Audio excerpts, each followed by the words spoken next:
Hey there. Tonight we journey into the remarkable world of ancient Egyptian artists, those skilled craftspeople who created some of the most enduring and recognizable images in human history. From the monumental statues that still inspire awe to the delicate tomb paintings that preserve scenes of daily life for eternity, these artists worked in stone, paint, and precious materials to create art that has survived thousands of years. Their story is one of profound skill, religious devotion, anonymous labour, and the peculiar experience of creating beauty while bound by rigid conventions that had persisted for centuries. So before settling in, take a moment to like the video and subscribe, but only if this kind of exploration into the creative lives of ancient peoples speaks to something inside of you. And let me know in the comments where folks are tuning in from tonight and what hour shows on the clock in those distant places. It's always fascinating to see how far these stories travel. Now, dim the lights, perhaps let some soft sound play in the background, and let's ease into tonight's journey together. When modern minds encounter ancient Egyptian art, whether in museums or in images of tomb paintings and temple reliefs, certain qualities immediately stand out.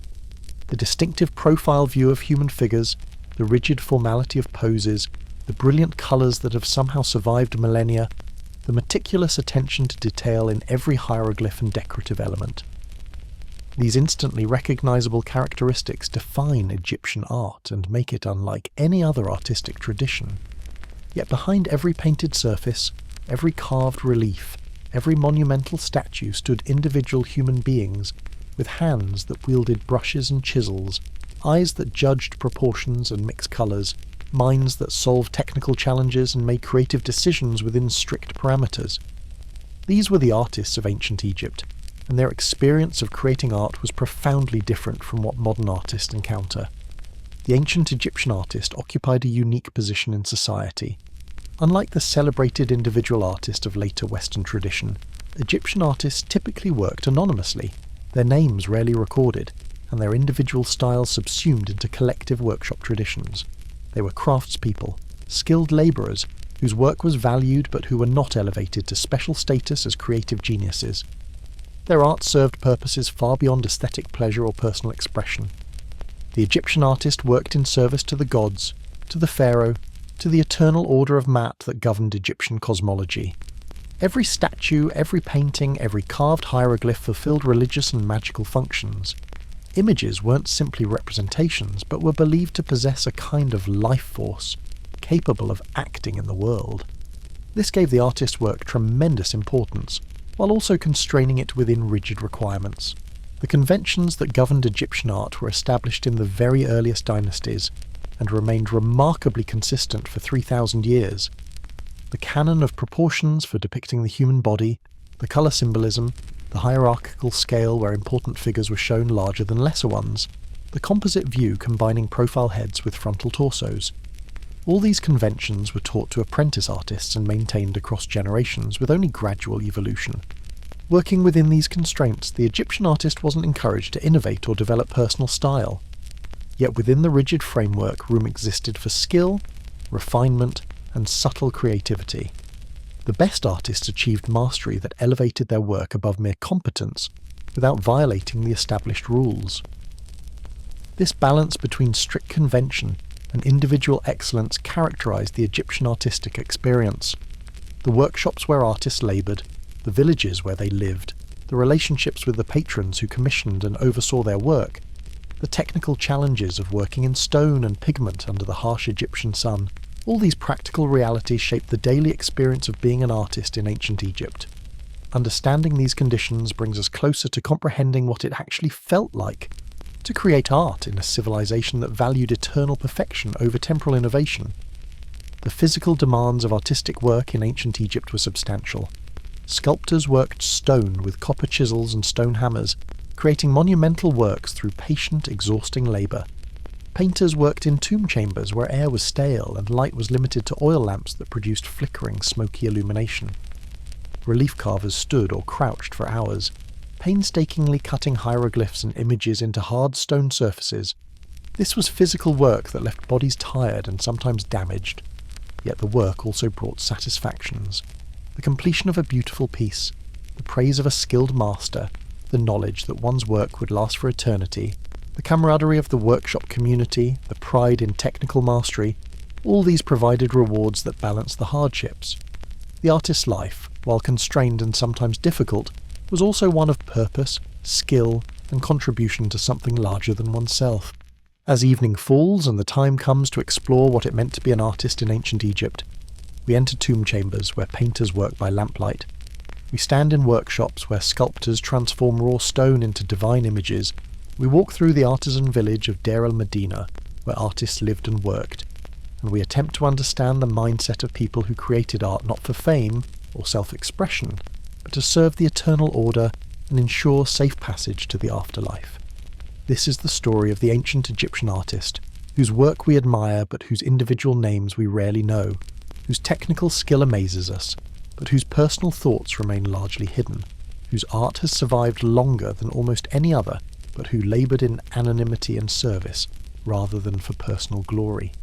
Understanding the social position of artists in ancient Egypt requires setting aside modern assumptions about the elevated status of artistic creators.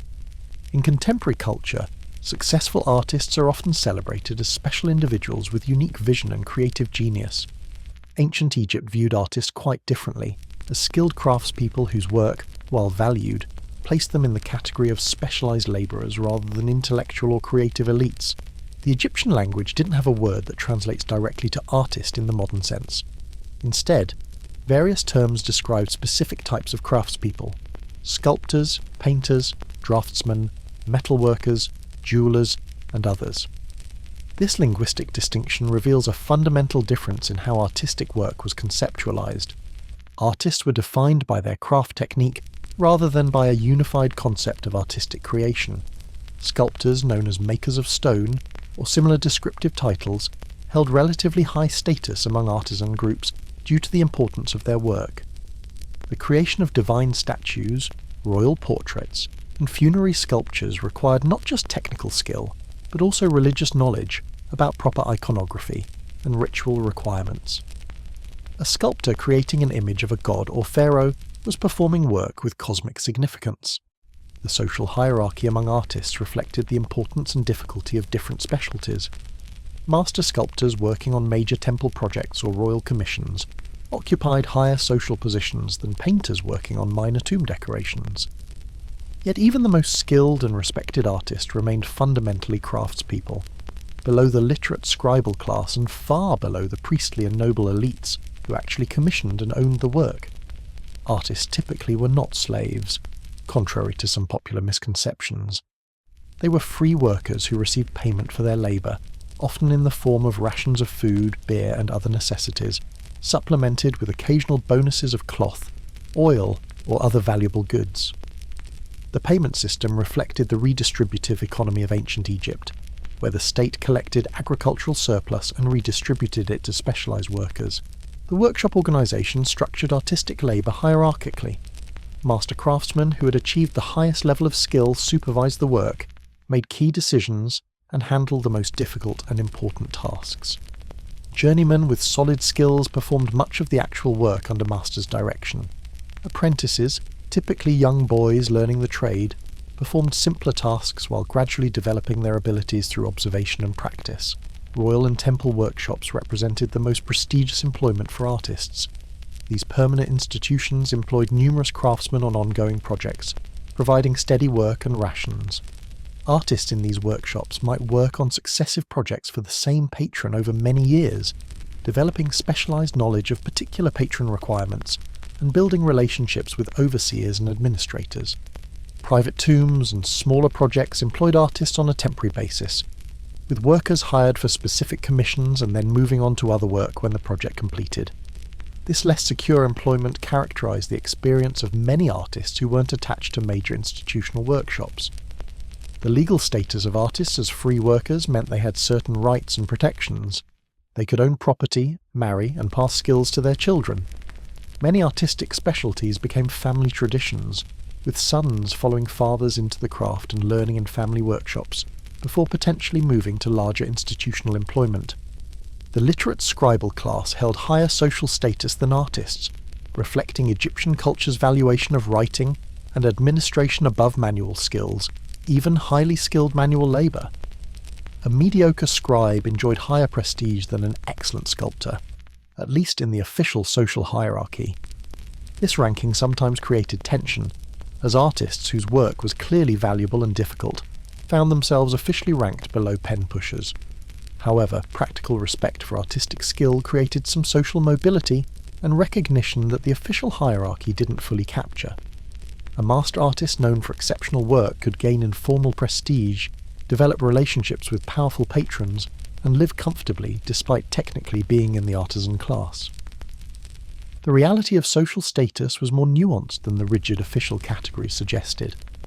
Religious dimensions of artistic work gave artists a kind of sacred function without elevating their social status.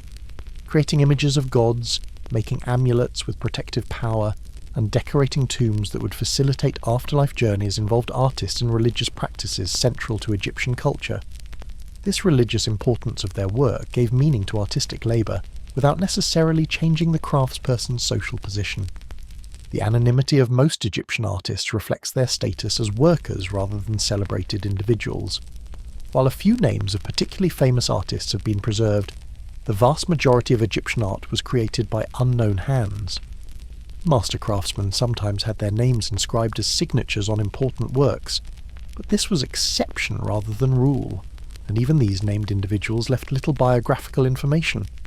The collective nature of most artistic projects meant that individual contribution was hard to distinguish, and perhaps not considered important. A tomb decoration might involve numerous artists working on different elements: preliminary sketches by draftsmen, carved relief by sculptors, paint application by painters, all coordinated by supervising masters. The finished work was a collective product, with individual creativity subordinated to collaborative production. The standardization of artistic conventions further reduced the importance of individual artistic identity. Since art followed established patterns and proportions, with relatively little room for personal style or innovation, the individual artist's contribution was less about creative vision and more about technical execution. Excellence was measured by how perfectly one could execute the standard forms, not by how originally one could reimagine them. Despite these limitations, artists surely took pride in their work and found satisfaction in creating beautiful and technically accomplished pieces. The care evident in the finest Egyptian art demonstrates that craftspeople invested themselves in their work and strove for excellence even within the constraints of convention and anonymity. The economic security of established artists, particularly those in royal or temple workshops, was relatively good compared to agricultural workers or unskilled labourers. Regular rations ensured basic needs were met, and successful artists could accumulate some wealth through bonuses and private commissions. This economic stability made artistic careers attractive despite the lack of high social status. The respect within artisan communities meant that master artists were honoured figures among their peers. While scribes and officials might officially outrank craftsmen, within the artisan community itself, skilled artists were leaders and teachers whose judgment was valued and whose work was admired. The training system that produced artists based on apprenticeship and the gradual development of skills over years created strong bonds between masters and students. This mentoring relationship gave experienced artists the satisfaction of passing on knowledge and seeing their skills continued in new generations, even if the broader society didn't celebrate them as important figures. As Egyptian artists worked on their pieces, creating images that would last for eternity while they themselves would be largely forgotten, they experienced the peculiar position of being simultaneously important. Their work mattered immensely, and invisible, their identities didn't matter. This paradox defined the Egyptian artist's social position, valued for what they could do while remaining anonymous for who they were. The journey to becoming an artist in ancient Egypt began in childhood, typically around age 5 to 10, when boys, and very rarely girls, entered apprenticeships to learn artistic crafts. This training system, based on direct transmission of skills from master to student through years of observation and practice, shaped how artistic knowledge was preserved and perpetuated across generations. The decision for a family to apprentice a child to an artist usually reflected family tradition or connections. Artistic skills often ran in families, with sons following fathers into the craft.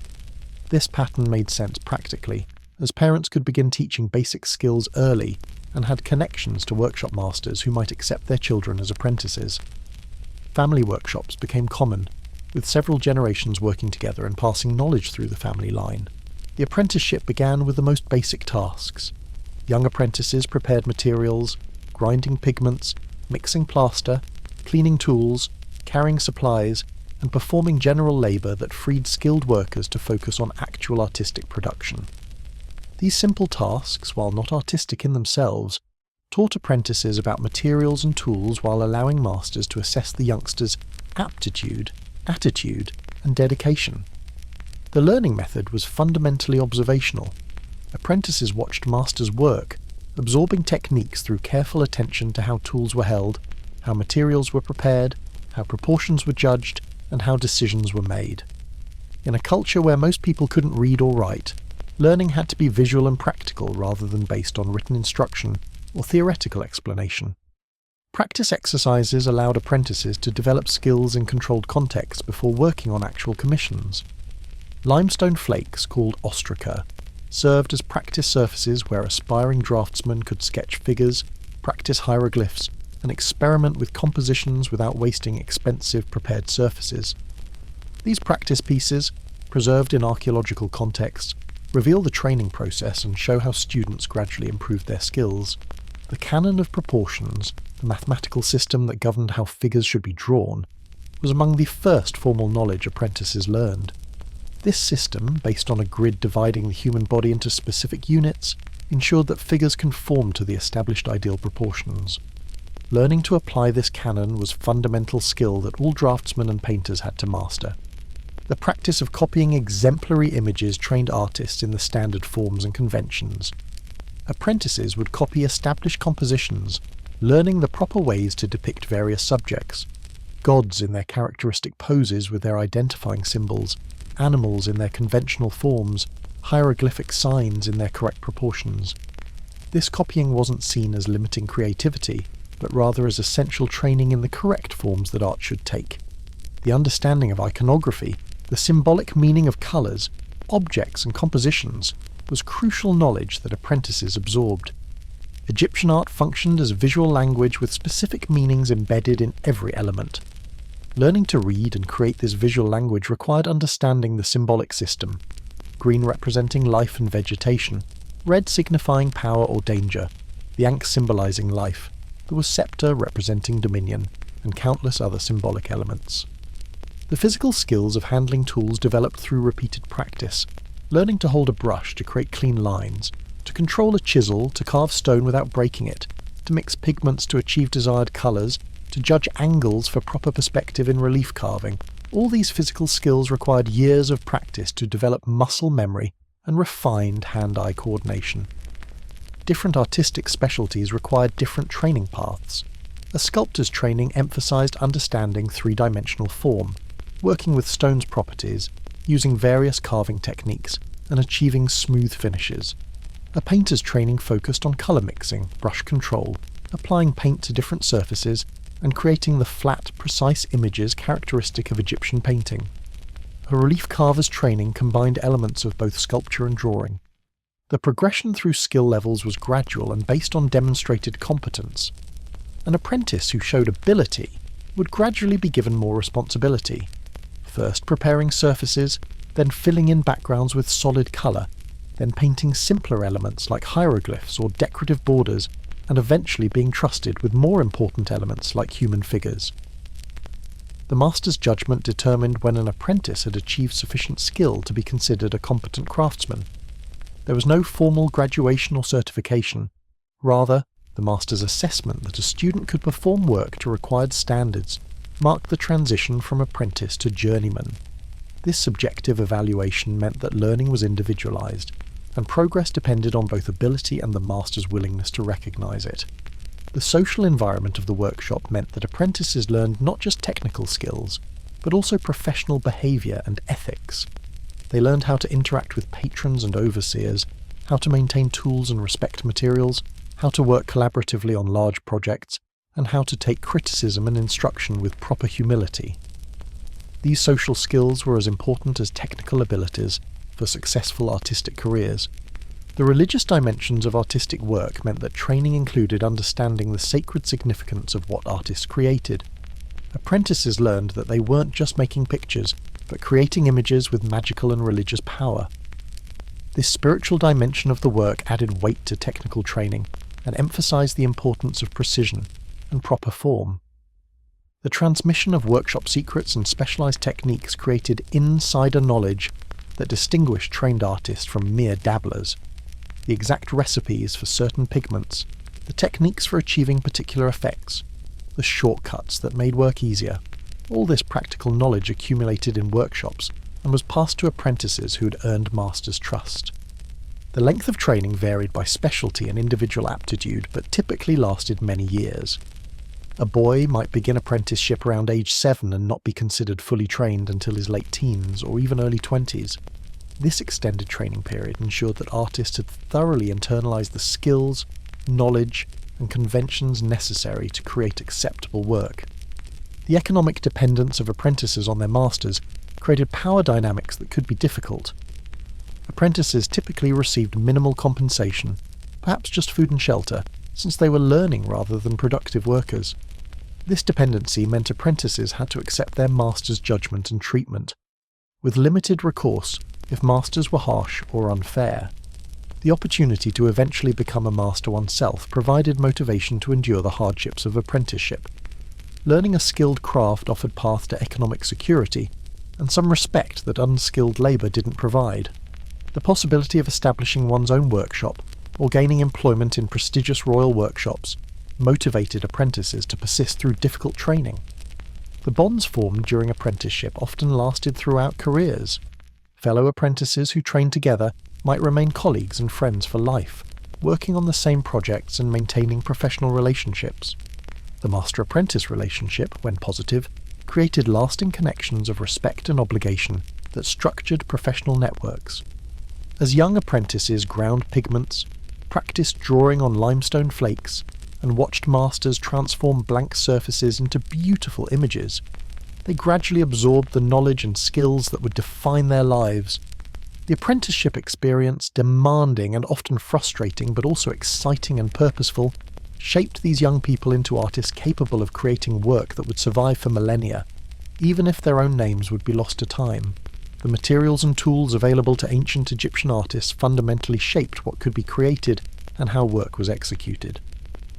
Understanding these physical constraints and possibilities brings us closer to the actual experience of creating art in ancient Egypt, revealing both the challenges artists faced and the ingenious solutions they developed. Stone was the primary sculptural material, offering permanence that aligned with Egyptian values of eternal existence. Different types of stone had different properties that sculptors learned to work with. Limestone, relatively soft and easy to carve, was common for relief carving and sculpture. Sandstone, also relatively workable, was used for architecture and large-scale relief. Granite, extremely hard but taking beautiful polish, was reserved for important works despite the difficulty of working it. Basalt, diorite and other igneous rocks challenged sculptors with their hardness, but rewarded skilled work with stunning visual effects. The tools for stonework were simple but effective. Copper chisels, harder than limestone or sandstone, could cut these softer stones. For harder stones like granite, copper tools were less effective, so sculptors used stone tools, including dolerite pounders that hammered away material through percussion. Wooden mallets drove chisels, while bronze tools, introduced later in Egyptian history, provided harder alternatives to copper. The technique of stoneworking required patience and physical strength. Sculptors would rough out the general form of a statue by removing large amounts of stone, then gradually refine the surface through progressively finer work. The final smoothing used abrasives, including sand and stone powder, rubbed over surfaces with increasing fineness until achieving the polished finish characteristic of fine Egyptian sculpture. The dust generated by stoneworking created harsh working conditions. Sculptors breathed stone dust constantly, which surely affected their health over years of work. The repetitive motion of hammering and the physical strain of manipulating heavy stone caused wear on bodies. Yet the work continued because the results were what Egyptian culture demanded and valued. Wood, available from both native trees and imported timber, served various artistic purposes. Wooden statues, particularly when covered with gesso and painted, could achieve effects different from stone. Wood carving used different tools including knives, chisels and saws. The relatively quick working of wood compared to stone made it attractive for certain projects, though wood's impermanence meant it was less suitable for eternal monuments. Pigments for painting came from natural sources, primarily minerals ground into fine powders and mixed with binders. The iconic Egyptian blue, a copper calcium silicate compound, was manufactured through heating materials together, representing sophisticated chemical knowledge. Red and yellow ochres, iron oxide minerals, provided warm colours. Carbon black from soot gave deep blacks. White from gypsum or chalk provided highlights and mixing base. Green from malachite added the colour associated with life and resurrection. The preparation of pigments required considerable labour and knowledge. Raw materials had to be collected or obtained through trade, then processed into usable form. Grinding minerals to fine powder required patience and effort, usually performed by apprentices or junior workshop members. The storage and organisation of prepared pigments required care to keep different colours separate and clean. Binders mixed with powdered pigments created paint that would adhere to surfaces.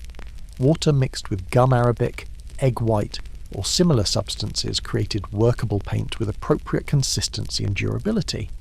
The exact recipes varied by workshop and artist, with accumulated experience guiding the proportions that produced best results. Brushes were made from natural materials, including reeds, with the ends frayed or cut to create painting tips of various widths. Fine brushes for detail work used fewer fibres, while broader brushes for filling large areas used more. The brushes were simple but effective, allowing skilled painters to create precise lines and smooth colour fields. The surfaces artists painted varied by context. Tomb walls required preparation with layers of plaster or mud plaster smoothed to create suitable painting surfaces. Wood panels were coated with gesso, a mixture of gypsum and glue, creating smooth white surfaces. Papyrus, when painted for manuscripts rather than drawings, provided another support medium with its own technical requirements. The plastering of walls before painting was skilled work that affected the final artistic result. A smooth, properly prepared surface allowed clean paint application and good colour saturation. Poor plastering created problems for painters, with uneven surfaces or plaster that absorbed paint unevenly. The collaboration between plasterers and painters required coordination and mutual respect. The tools for applying plaster included trowels, smoothing stones, and sometimes polishing tools that burnished surfaces to higher smoothness. The skills of plastering, while technically distinct from painting, were closely related and sometimes performed by the same workers. Gold and precious materials added opulence to certain works. Gold leaf, beaten into extremely thin sheets, could be applied to surfaces to create brilliant golden highlights or entire golden coverings. The beating of gold required specialised skill, as did its application to substrates. Gold's permanence and brilliance made it appropriate for representing divine radiance and eternal perfection. Precious stones, including lapis lazuli, turquoise, carnelian and others, served as inlay materials, or were carved into small objects. Working with these hard stones required specialised tools and techniques. The value of these materials meant they were used sparingly and precisely, with even small pieces being treasured and carefully worked. Metal tools beyond sculptural implements included various specialised devices. Plumb bobs and levels helped ensure vertical and horizontal accuracy in architectural elements. Measuring rods and squares allowed precise layouts. Scribing tools marked guidelines on surfaces before painting or carving. These simple tools, combined with skilled use, enabled remarkable precision. The workshops where artists worked required organisation to accommodate all these materials and tools. Storage for stone, organised areas for pigment preparation, spaces for tools, areas for work in progress, all needed to be arranged efficiently. The management of workshop space was itself a skill that affected productivity and work quality. The physical ergonomics of artistic work created challenges. Sculptors working on large pieces needed scaffolding or platforms to reach upper sections. Relief carvers sometimes worked lying on their backs beneath surfaces they were carving. Painters in tomb chambers worked in cramped spaces, sometimes in awkward positions. The physical discomfort was simply accepted as part of the work. lighting affected artistic work significantly. Outdoor work benefited from natural sunlight, which revealed details and colours clearly. Indoor work, particularly in tomb chambers, required artificial lighting from oil lamps. These lamps produced flickering, limited light that made precise work challenging. The smoke from lamps added to difficult working conditions, creating haze and depositing soot. The climate of Egypt, hot and dry, affected materials and working conditions. Stone remained workable regardless of temperature, but human workers suffered in the heat. Paint dried quickly in low humidity, requiring artists to work efficiently. The preservation of materials benefited from the dry climate, which prevented rot and deterioration that would occur in humid environments. The seasonal rhythms of the Nile floods affected some artistic work, particularly projects requiring transport of heavy stone or supplies. The inundation period, when fields were flooded, freed agricultural workers who might be conscripted for major projects. The availability of labour and the ease of water transport during High Nile made it preferred time for moving massive stone pieces. As artists selected stones, ground pigments, prepared brushes, and organised their tools, they were engaging with the physical realities that would shape their work. The constraints of materials limited what was possible, while the properties of those materials suggested certain approaches and techniques. The experience of creating art was fundamentally physical, involving sensory engagement with materials and bodily effort to transform raw materials into finished works. Understanding how Egyptian artists actually created their work reveals the step-by-step process that transformed blank surfaces and raw stone into finished art. This creative process, while constrained by conventions, required numerous decisions, technical skills, and problem-solving abilities that characterise the actual experience of artistic work. The conception of artistic projects typically didn't originate with artists themselves. Patrons, whether pharaohs, temples, nobles, or private individuals commissioning tombs, determined what would be created. The patron specified the subject matter, the scale, and the general requirements. Artists received commissions rather than initiating projects based on personal creative vision. The consultation between patron and artist established project parameters. Overseers representing patrons would meet with master artists to communicate requirements. For tomb decoration, this might involve specifying which scenes should be included, which deities should be represented, which text should be inscribed. For sculpture, specifications included size, stone type, and iconographic details. The preliminary design phase, once requirements were established, involved creating small-scale sketches or models. For architectural sculpture and relief, draftsmen would create preliminary drawings showing the planned composition. These drawings allowed patrons to approve designs before expensive work began. Changes and adjustments could be made relatively easily at this stage. The layout on the actual surface to be painted or carved required careful planning. For large wall surfaces, artists used grids to ensure proper proportions and to divide the space into manageable sections. Red ochre lines created these preliminary grids, establishing the framework within which figures and hieroglyphs would be placed. The application of these grids required mathematical understanding and careful measurement. The preliminary sketch, executed in red ochre, blocked in the main elements of the composition. Figures were drawn according to the canonical proportions. Hieroglyphs were positioned, and decorative elements were indicated. This red preliminary drawing allowed masters to check the design and make corrections before committing to final lines. The correction and refinement of preliminary drawings sometimes involved multiple iterations. Black or dark paint was used to make corrections, drawing over red preliminary lines when adjustments were needed. The layers of correction visible in some unfinished works reveal that even experienced artists sometimes needed to revise their preliminary sketches. The final outline drawing, executed in confident black lines, established the definitive composition. This stage required the most skilled draftsmen, as these lines would guide all subsequent work. The quality of these outline drawings, with their clean, precise lines and perfect proportions, demonstrates the high skill levels of Egyptian artists. For relief carving, once the final drawing was established, sculptors would begin carving. The technique varied between raised relief, where background was cut away leaving figures standing proud of the surface, and sunken relief, where background was cut away leaving figures sunken into the surface. Figures were carved into the surface, while the background remained at the original level. Each technique had distinct effects and challenges. The process of carving relief involved removing substantial amounts of stone around and within the drawn figures. Sculptors worked carefully to preserve the drawn lines while cutting back the surrounding surface. The depth of carving varied by the relief style and the effect desired.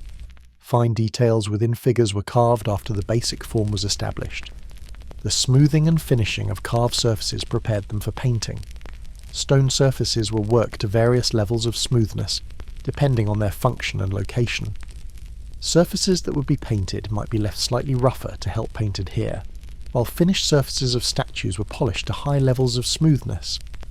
The application of paint followed established sequences.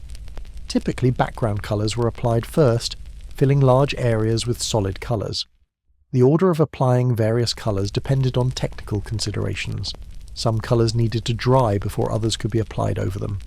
The painting process required patience, as each layer needed to dry adequately before the next could be added. The detail work of painting refined the images. After base colours established the general appearance, finer details were added. The markings on animal hides, the patterns in clothing, the hieroglyphs within speech or offering tables, the jewellery and accessories adorning figures. This detail work required steady hands and excellent brush control. The final touches involved highlights, outlines, and corrections. Black outlines often defined the boundaries between different coloured areas, creating the crisp visual definition characteristic of Egyptian painting. White highlights added dimension and luminosity. Any needed corrections involved careful overpainting to hide errors. For sculpture in the round, the process began with selecting an appropriate stone block. The desired figure would be drawn on multiple faces of the block, showing the composition from different viewpoints. Sculptors would work from these drawings, removing stone while constantly checking proportions and forms. The roughing out of a statue removed large amounts of unwanted stone, establishing the general form. This stage required strength and stamina, as heavy tools hammered away substantial material. The sculptor had to visualize the three-dimensional form within the block, and work carefully to avoid removing too much material.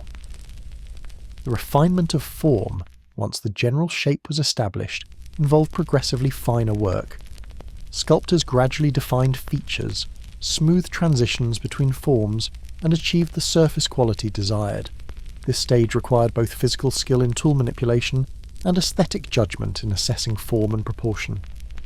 The final polishing brought stone surfaces to high smoothness. Using increasingly fine abrasives, sculptors worked surfaces until they achieved glossy finishes that revealed the stone's natural beauty. This finishing work was time-consuming, but created the visual effect that Egyptian sculpture demanded. The painting of sculpture, when desired, followed the same general process as wall painting, but adapted to three-dimensional surfaces. Not all sculpture was painted. Sometimes the natural stone provided the desired effect.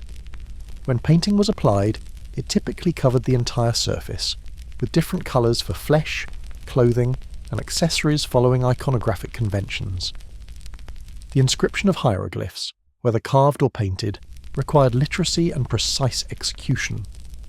While not all artists could read and write, those who specialised in hieroglyphic inscription needed to understand the signs and execute them properly. The beauty of hieroglyphs as decorative elements meant they had to be both accurate and aesthetically pleasing. The coordination of multiple artists on large projects required organisation and communication. A single tomb might employ dozens of artists working simultaneously on different walls and chambers. Master overseers coordinated this work, ensuring stylistic consistency and proper completion of all elements. The quality control involved masters checking work at various stages. Preliminary drawings were reviewed before proceeding. Carved relief was examined before painting began. Painted surfaces were inspected for proper execution. This oversight ensured that finished work met required standards and corrected problems before they became irreparable. The timeline for completing projects varied enormously by scale and resources. A simple tomb decoration might take months. A major temple relief cycle could occupy artists for years.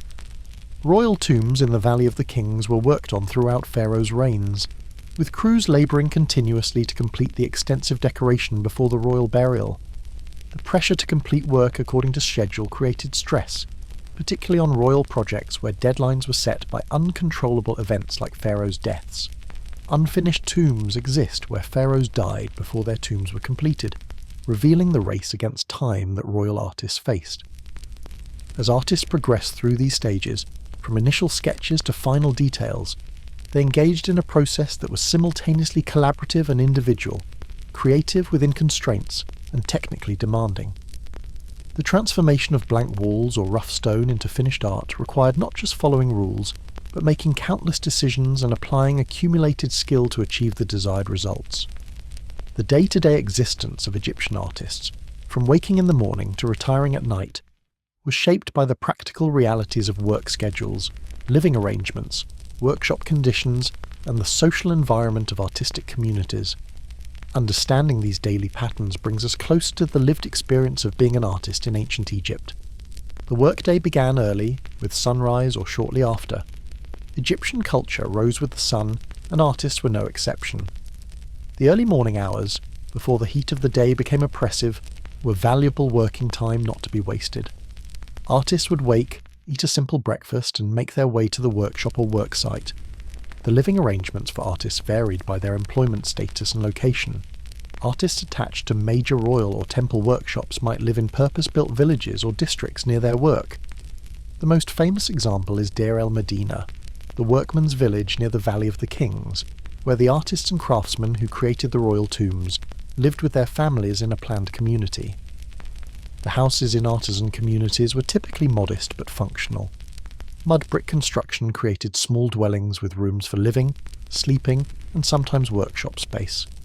These houses, while simple, provided adequate shelter from the climate, and created neighbourhoods where artisan families lived in close proximity to others in similar occupations. The commute to work for those living in dedicated artisan villages could involve walking to work sites, sometimes over considerable distances. The workers at Deir el-Medina, for instance, walked from their village to the Valley of the Kings, a journey of over an hour. During particularly intensive work periods, they might stay at the work site for days, living in temporary shelters rather than commuting daily. The workshop environment varied dramatically depending on the type of work. Sculptors working on large architectural elements might work outdoors, or in partially enclosed spaces, with stone dust and heat creating harsh conditions. Painters working in tomb chambers faced dark, cramped, poorly ventilated spaces lit only by oil lamps. Relief carvers might work in partially completed temples, with some protection but still exposed to elements. The organisation of the workday followed rhythms appropriate to the work and the climate. Morning hours were intensely productive, taking advantage of cooler temperatures and fresh energy. Midday breaks allowed rest during the hottest hours, with workers perhaps eating a meal, resting in shade and socialising with colleagues. Afternoon work resumed when the worst heat passed, continuing until failing light made precise work difficult. The physical demands of the work meant that breaks were not just for meals, but also to rest bodies stressed by repetitive motions and awkward positions. Sculptors needed to rest arms and shoulders tired from hammering and chiselling. Painters working overhead needed to relieve neck strain.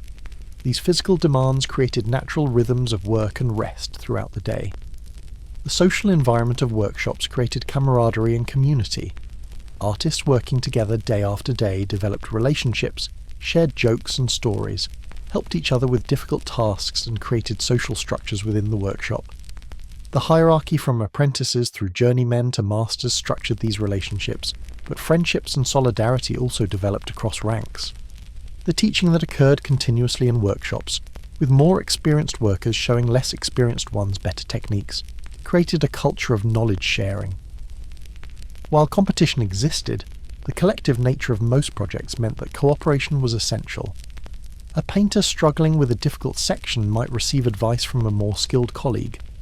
An apprentice observing a master might ask questions and receive instruction.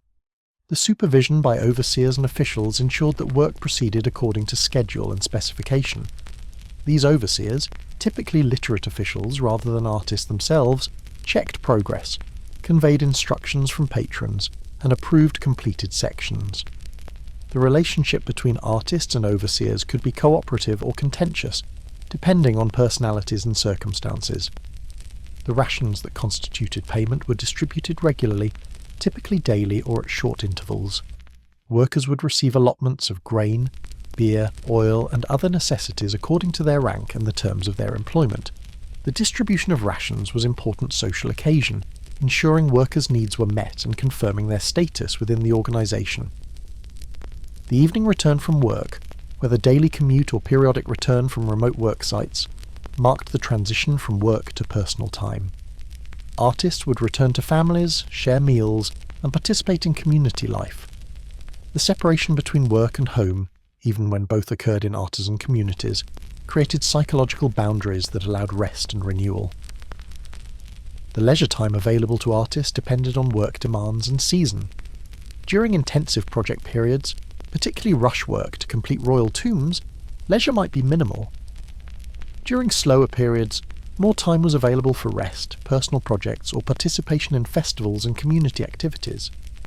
The religious life of artisan communities included participation in festivals, offerings to gods, and personal religious practices. Artists might create religious objects for their own use, bringing their professional skills to personal devotional practice. The gods particularly associated with crafts, including Ptah, patron of craftsmen, received worship from artisan communities. The health challenges of artistic work affected daily life and long-term well-being. Stone dust caused respiratory problems. The awkward positions required for some work created chronic pain. Eye strain from detailed work in poor light affected vision. Injuries from tools or falling stone occurred occasionally. These health issues were accepted as part of the occupation, but surely affected quality of life. The relationships with family members shaped daily experience. Wives managed households, children grew and learned, and domestic life provided respite from work or added stress depending on circumstances. The economic contribution of women, who might weave, make beer, or perform other income-generating work, supplemented the rations earned by male artisans. The conflicts and disputes that arose in any community affected artisan villages. Property disputes, disagreements over inheritance, accusations of theft, and personal conflicts all occurred and had to be resolved. Local courts and officials mediated these disputes, with records from Deir el-Medina showing the various ways community tensions were managed. The major life events, births, marriages, and deaths, occurred within artisan communities as elsewhere. These events brought community members together in celebration or mourning, reinforcing social bonds while marking individual and family life passages.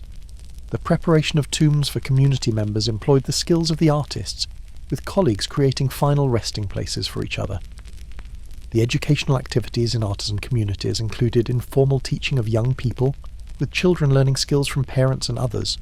Schools, when they existed in artisan villages, taught literacy to select students, creating pathways for advancement into the scribble class for talented individuals.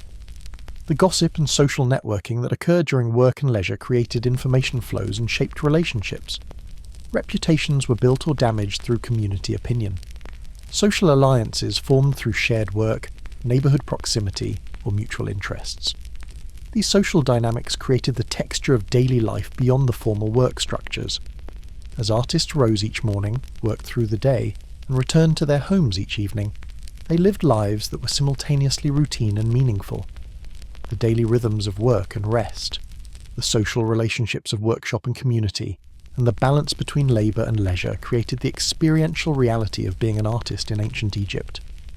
The conventions and rules that governed Egyptian art, collectively known as the artistic canon, were perhaps the most defining features of the Egyptian artist's experience. These standards, established early in Egyptian history and maintained with remarkable consistency for thousands of years, shaped every aspect of artistic production and created the distinctive Egyptian style recognised instantly even today. The canon of proportions for depicting the human figure was the most fundamental rule artists learned and applied. This system divided the human body into a grid of squares, with the body from hairline to ground occupying 18 squares in the most common version, though variations existed in different periods. Each body part occupied specific squares. The knee occurred at square 6 from the ground, the waist at square 11, and so on. This proportional system ensured consistency across all human figures in Egyptian art. Any competent artist could draw a properly proportioned figure by applying the grid system, removing much of the guesswork and ensuring that work by different artists maintained visual consistency. The canon represented accumulated knowledge about ideal human proportions encoded in mathematical form. The application of the canon required skill despite its systematic nature. Artists had to scale the grid appropriately for figures of different sizes, maintain proper proportions when figures were shown in action poses or seated positions, and adjust for the different conventions applied to gods versus humans versus lower status individuals. This flexibility within the system required judgment and experience. The composite view of human figures, combining profile and frontal elements, was another fundamental convention.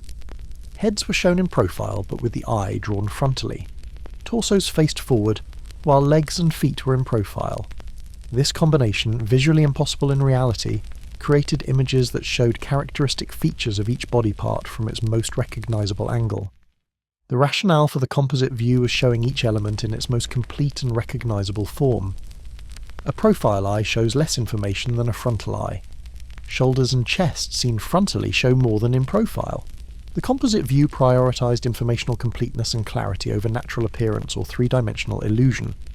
Working with the composite view required artists to make decisions about how to handle transitions between differently oriented body parts. The twist at the waist connecting frontal chest to profile hips had to be rendered convincingly. The attachment of profile arms to frontal shoulders required finesse. These technical challenges meant that even within rigid conventions, skill and talent distinguished excellent from mediocre execution. The hierarchical scale, showing important figures larger than less important ones, required artists to make size judgments based on social and cosmic hierarchy. Pharaohs dwarfed normal humans. Gods might be larger than pharaohs or similar in size depending on context.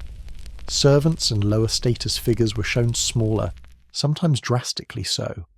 This wasn't perspective. Distant figures weren't smaller due to distance, but rather symbolic representation of importance. The application of hierarchical scale required understanding social relationships and religious concepts. Artists needed to know the relative status of different figures to size them correctly. This knowledge extended beyond artistic technique into cultural and religious understanding, making artists interpreters of social hierarchy as well as image makers.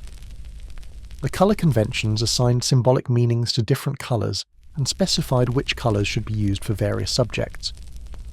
Men's skin was depicted in reddish-brown, women's in yellow ochre.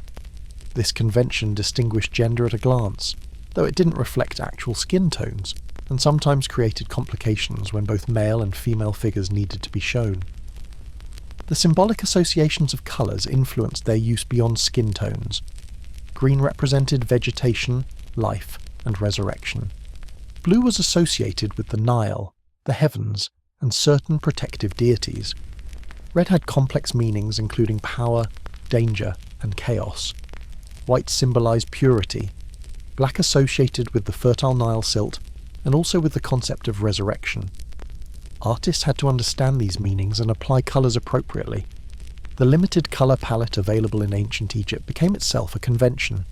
The standard colours, red, yellow, blue, green, white, black, appeared repeatedly in Egyptian art, with other hues less common. This limited palette created distinctive visual character, while also reflecting the practical limitations of available pigments. The frontal or profile conventions for different subject types had to be learned and applied consistently. Humans were shown in the composite profile view, but eyes of gods sometimes faced forward. Animals typically were shown in pure profile, though birds might sometimes show frontal or three-quarter views. Buildings and objects followed their own conventions. Learning which convention applied to which subject was essential knowledge. The register system, organizing compositions into horizontal bands, created structured layouts that maintained order and clarity. Large walls were divided into registers, each containing its own scene. This system allowed complex narratives to unfold in readable sequences, while maintaining the flat, orderly appearance Egyptian art demanded. Working within registers required artists to plan compositions carefully. The height of each register limited the size of figures within it. The narrative flow from register to register had to make sense. The alignment of elements across registers created visual relationships. These design challenges required thought and planning, despite the systematic structure registers provided. The conventions for depicting space and environment in Egyptian art avoided perspectival depth. instead showing scenes from conceptual or bird's-eye viewpoints. A garden might be shown as if viewed from above, with a pool in the centre surrounded by trees shown in elevation as if seen from the side. This combination provided maximum information while maintaining the flat picture plane. The rules for depicting different types of scenes, whether offering scenes, daily life scenes, or mythological narratives, followed established patterns that artists learned and replicated. Each scene type had conventional compositions, standard elements that should be included, and proper ways of showing various activities. The hieroglyphic inscription conventions intertwined art and writing in Egyptian culture. Hieroglyphs were themselves artistic images, and their execution required both literacy and artistic skill. The proper proportions of hieroglyphs, their arrangement in columns or rows, and their integration with figurative scenes all followed conventions that artists had to master. The innovation within these constraints was possible but limited. Artists could display virtuosity in the quality of execution, achieving cleaner lines, smoother surfaces, or more refined details than others. They could handle difficult compositions with grace. They could demonstrate mastery of technique. But they couldn't drastically depart from conventions without producing work that would be considered incorrect. The occasional exceptions to standard conventions found in certain periods or specific works show that absolute rigidity didn't exist. The Amarna period under Akhenaten saw radical artistic changes, with more naturalistic and expressive styles emerging. But these exceptions prove the rule. Deviation from conventions was rare, and typically occurred only when powerful patrons demanded it. The psychological experience of working within such constraints was surely complex. On one hand, the rules provided security. An artist who followed conventions correctly produced acceptable work. On the other hand, the lack of freedom for personal expression or innovation might have been frustrating for creative individuals who saw possibilities beyond the standard forms. The pride artist could take in perfect execution within the conventions perhaps compensated for lack of innovation. Achieving technical mastery, creating works of exceptional quality that fully realised the ideal forms was its own satisfaction. The respect of peers for excellent technical execution could provide recognition even without individual creative innovation. As artists applied the canon of proportions, rendered figures in the composite view, used hierarchical scale, and followed all the other conventions, they were engaging with artistic system that had developed over millennia and would continue largely unchanged for centuries more. The individual artist was a link in a long chain, maintaining traditions rather than creating new ones, perfecting execution rather than seeking innovation. Understanding Egyptian art requires appreciating its religious and cultural purposes, which fundamentally shaped both what was created and how artists understood their work. Egyptian artists weren't making art for art's sake or for aesthetic contemplation. They were creating functional objects meant to serve in the afterlife, honour gods, or maintain cosmic order. The concept of Ma'at, the cosmic principle of order, truth, and balance that governed Egyptian cosmology, influenced artistic production. Creating images correctly according to established conventions wasn't just aesthetic preference but was believed to maintain Ma'at. Incorrect or chaotic images might contribute to disorder, undermining the cosmic balance. This gave artistic conventions moral and cosmological weight beyond mere tradition. The religious belief that images possessed a kind of life force or effectiveness meant that artists were creating potentially active agents, not just representations. A statue of a god wasn't simply a depiction but could become a vessel for divine presence. A tomb image wasn't merely a picture but could provide services to the deceased in the afterlife. This belief gave artistic work tremendous importance. The K statue, representing the spiritual double of the deceased, exemplified art's magical function. These statues, placed in tombs, were believed to serve as dwelling places for the Ka, allowing the deceased spirit to receive offerings and continue existing in the afterlife. The creation of K statues was thus literally helping ensure eternal life, making the sculptor's work matter on the most profound level. The offering scenes in tombs, showing servants bringing food and goods to the deceased, were believed to magically generate actual provisions in the afterlife. If the physical offerings left in the tomb decayed or ran out, the depicted offerings would continue providing sustenance eternally. Artists creating these scenes were ensuring the deceased wouldn't starve in the afterlife, making their brushstrokes matter for cosmic stakes. The opening of the mouth ceremony performed on statues animated them, allowing them to function as living entities. This ritual, conducted by priests, acknowledged that the statue itself was inert until activated, but once activated it could function as intended. The artist's role in creating the statue probably meant creating a vessel suitable for animation. The power of images extended to religious and magical protection. Amulets bearing protective symbols, images of protective deities, and hieroglyphic spells combined artistic creation with magical efficacy. The artist creating an amulet wasn't just crafting jewellery, but making a functional magical object. The precision and correctness of execution affected the amulet's power. The negative potential of images also influenced artistic production. Images of enemies, whether foreign peoples or chaos entities, had to be handled carefully. Sometimes such images were shown bound or defeated, neutralizing their potential threat. The defacement of images, deliberately destroying them, was believed to actually harm what they represented, making careful handling of hostile images important. The consecration of temples involved extensive artistic work, creating sacred spaces where gods could dwell on earth. The architectural sculpture, relief carvings, and paintings that decorated temples weren't mere decoration, but created the sacred environment necessary for religious ritual. Artists were thus creating the settings for crucial religious practices. The iconography of deities required precise execution to properly identify and honour each god. Each deity had characteristic symbols, colours, and forms. Horus the falcon-headed, Thoth the ibis-headed, Sobek the crocodile-headed, each had to be shown correctly or the image wouldn't serve its purpose. Artists needed extensive iconographic knowledge to represent the pantheon properly. The relationship between artistic production and mortuary religion was particularly intimate.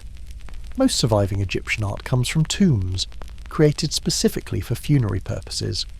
The artists who decorated tombs were thus working at the intersection of art, religion, and death, creating environments where the deceased would spend eternity.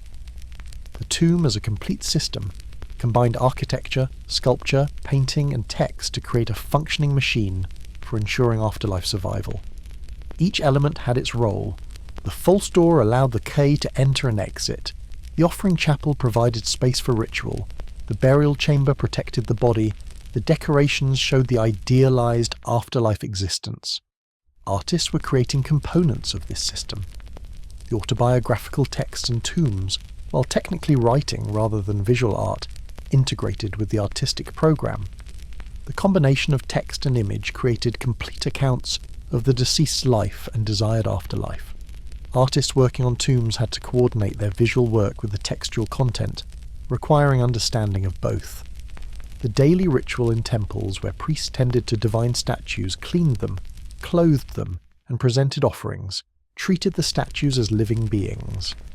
Artists who created these cult statues knew their work would be the focus of daily worship and care, making them intermediaries between human craftspeople and divine presence. The state ideology promoted through monumental art reinforced royal power and divine kingship. Colossal statues of pharaohs, relief scenes showing royal triumph, and temple decorations proclaiming royal piety all served political purposes alongside religious ones. Artists working on these projects were supporting state power structure. The personal religious practice of artists themselves engaged them with the religious system their work served. Artists made offerings to Ptah, the god particularly associated with craftspeople. They commissioned their own modest tombs where their skills ensured proper decoration. They participated in festivals and religious ceremonies alongside other community members.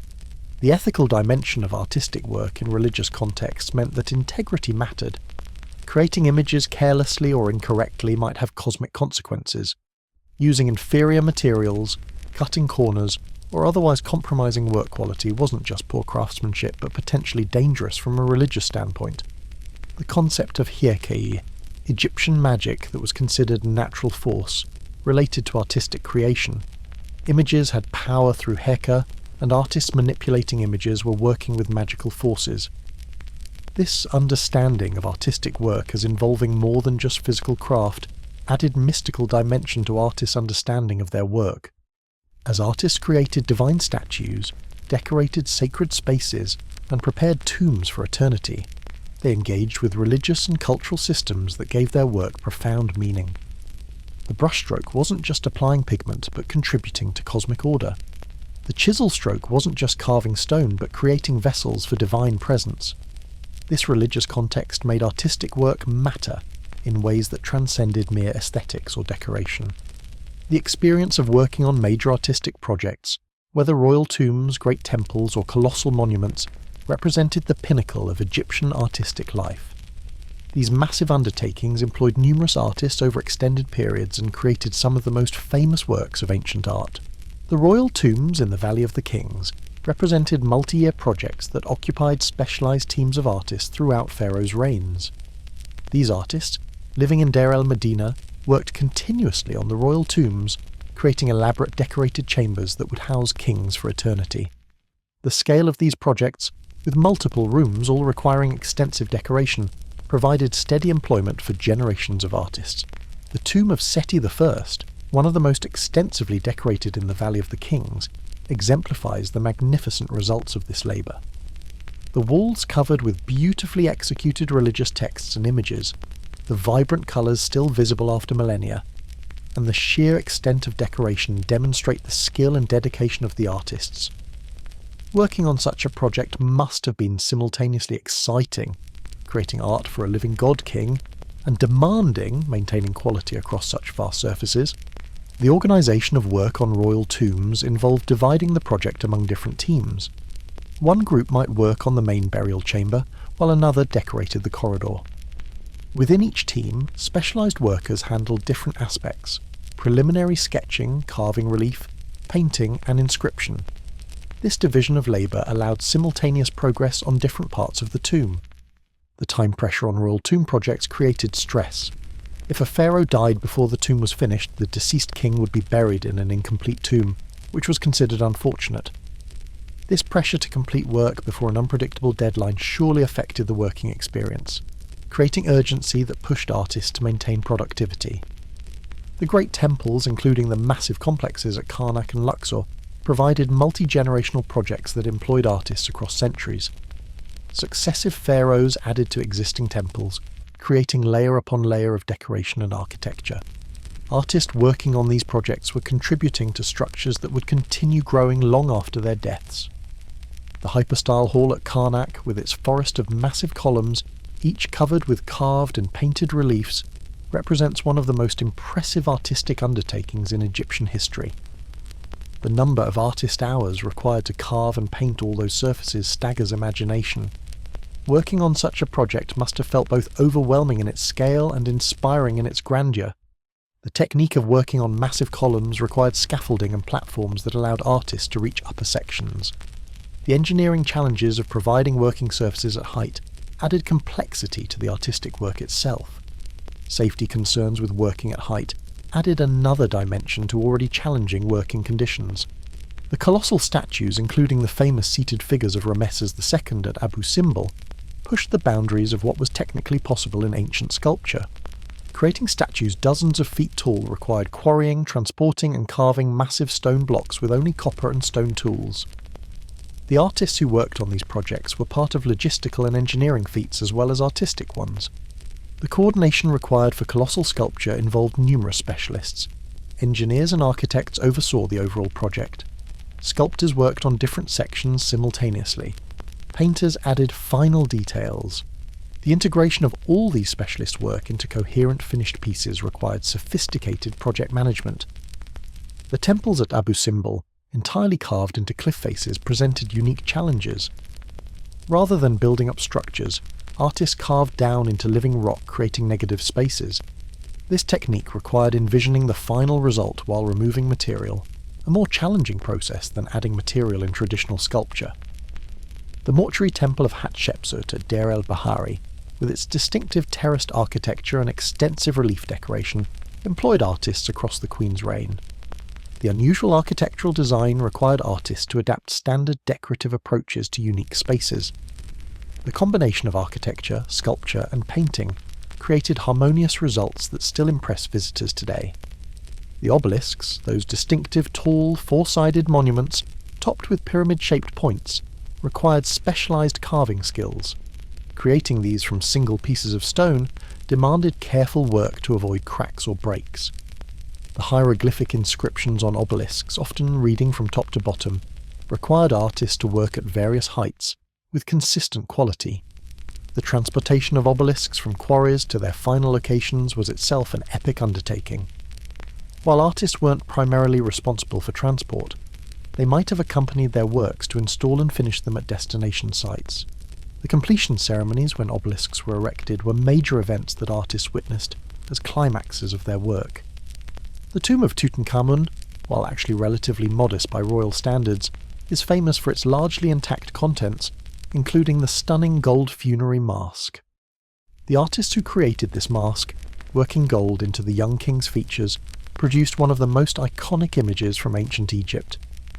The skill required to work gold to such refinement demonstrated the highest levels of artistic mastery.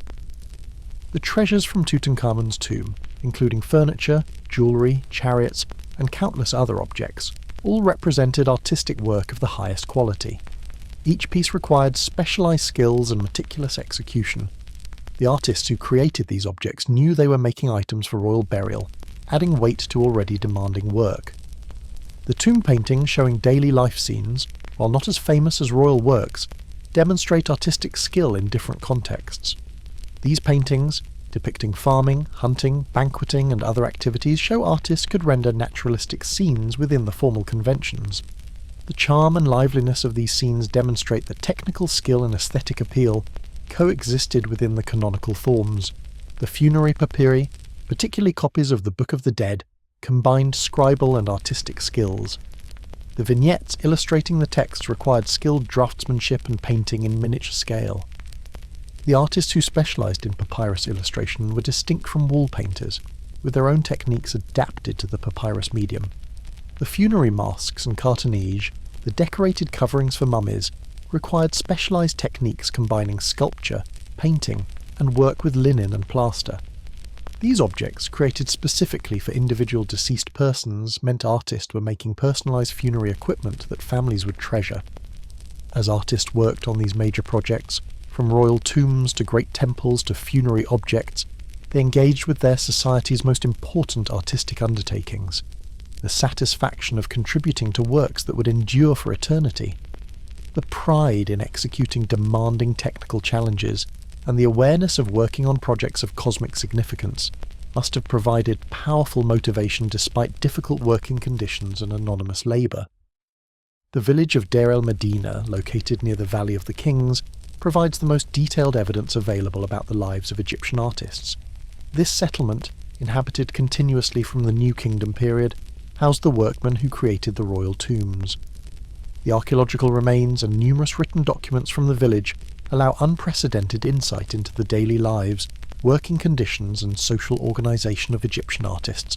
The physical layout of Deir el-Medina reveals a planned community designed specifically for artisan housing. The village was enclosed by walls, with a single main gate controlling access. Inside, narrow streets separated rows of houses built in standardised plans.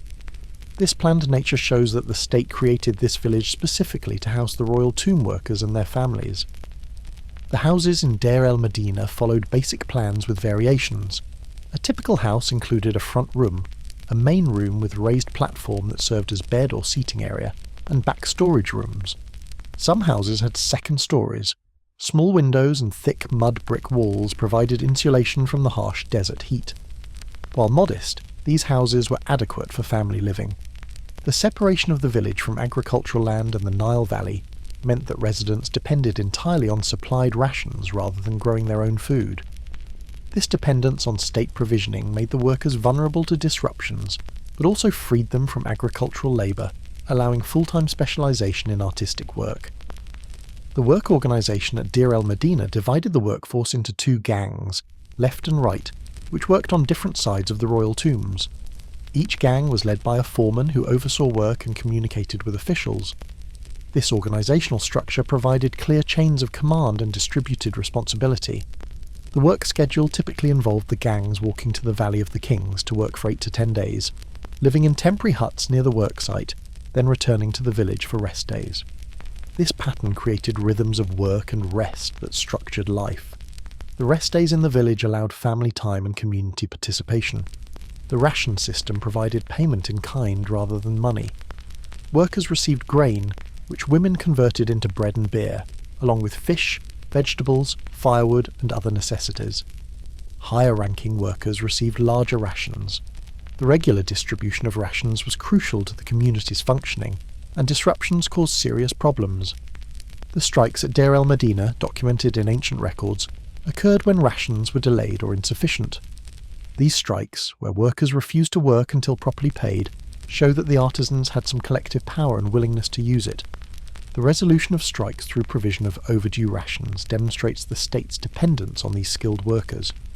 The legal matters in the village, resolved through local courts, dealt with various disputes, property conflicts, accusations of theft, inheritances, and personal grievances. The records of these cases reveal the social tensions and conflicts that arose in a close-knit community where people lived and worked together constantly. The literacy in Deir el-Medina was higher than in typical Egyptian communities, with more residents able to read and write. This literacy served professional purposes, as some artistic work required reading hieroglyphs, but also allowed personal correspondence and the keeping of records. The extensive written remains from Deir el-Medina result partly from this higher literacy rate.